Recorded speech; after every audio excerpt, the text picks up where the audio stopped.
नमस्कार मित्रों, संसार में परोपकार ही एक ऐसा गुण है जो मनुष्य के जीवन में या किसी भी जीव के जीवन में सुख की प्रतिष्ठा दिलाता है।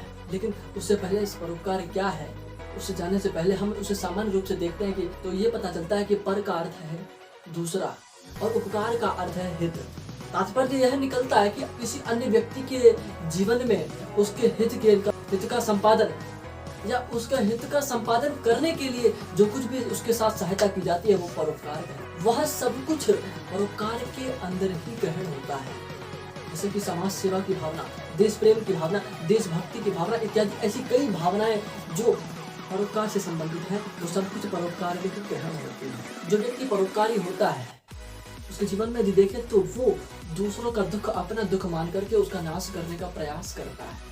यदि कोई व्यक्ति वस्त्रहीन है तो उसे वस्त्र देता है, दीन है तो उसकी सहायता करता है, और अगर निर्धन है, धन से रहित है तो उसे धनवान बनाने का प्रयास करता है अर्थात उसे धन देता है। ऐसे आने वाले कई कार्य जो किसी अन्य व्यक्ति की सहायता में आते हैं वो सब परोपकार ही कहलाते हैं। परोपकारी व्यक्ति परोपकार करने से ही संतुष्ट होता है, उसको सुख जब ही मिलता है जब वो परोपकार करता है, और उसे परोपकार करने में दुख की तो कतई भी दिक्कत होती ही नहीं है, उसे दुख उसके जीवन में आता ही नहीं है। यदि आता है तो वो उस दुख की गणना भी नहीं करता है, क्योंकि वो इस बात को कहता है, जो परोपकारी व्यक्ति है, जो सज्जन व्यक्ति है, वो इस प्रकार की बात कहता है कि श्रोत्रम श्रुतेनैव न कुंडलेन, अर्थात कान जो है वो सुनने के लिए है, न कि कुंडल पहनने के लिए है।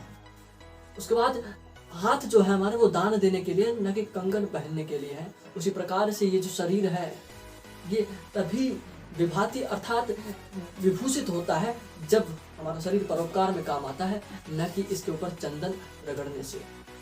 प्रकृति भी हमें परोपकार की ही शिक्षा देती है। जिस प्रकार से सूर्य यदि तपता है तो वो परोपकार के लिए तपता है, चंद्रमा यदि प्रकाश देता है तो वो परोपकार के लिए ही देता है, वृक्ष का फल देना एक परोपकार का ही उदाहरण है, नदी का बहना भी एक परोपकार का ही उदाहरण है, मेघ बरसता है तो वो अपने लिए नहीं बरसता है बल्कि वो परोपकार के लिए ही बरसता है।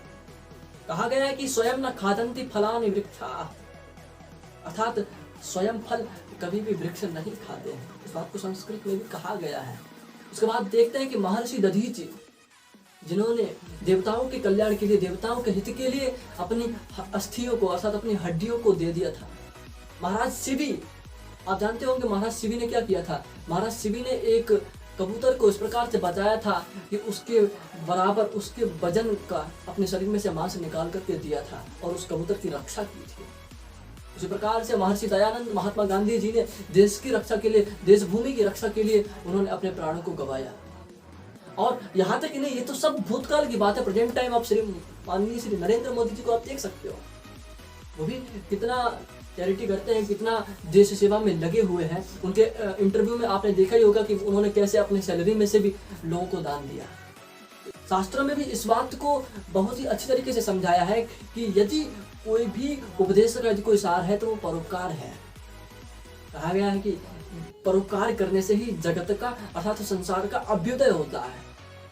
और भी यदि देखें तो संस्कृत में इस प्रकार से कहा गया है या शास्त्र में इस प्रकार से कहा गया है कि अष्टादश पुराणेषु व्यासस्य वचनद्वयम् परोपकाराय पुण्याय पापाय परपीडनम्। व्यास जी has only 2 words in our 18 Puranas, charity for virtue and hurts other for sin। आपको ये वीडियो अच्छा लगा, अगर मेरे द्वारा जो कुछ भी कहा गया अगर आपको अच्छा लगा तो इसको लाइक करें, कमेंट्स करें और सब्सक्राइब करें और शेयर करना बिल्कुल न भूलें। नमस्कार, आगे मिलते हैं किसी नई चर्चा के साथ। जय हो।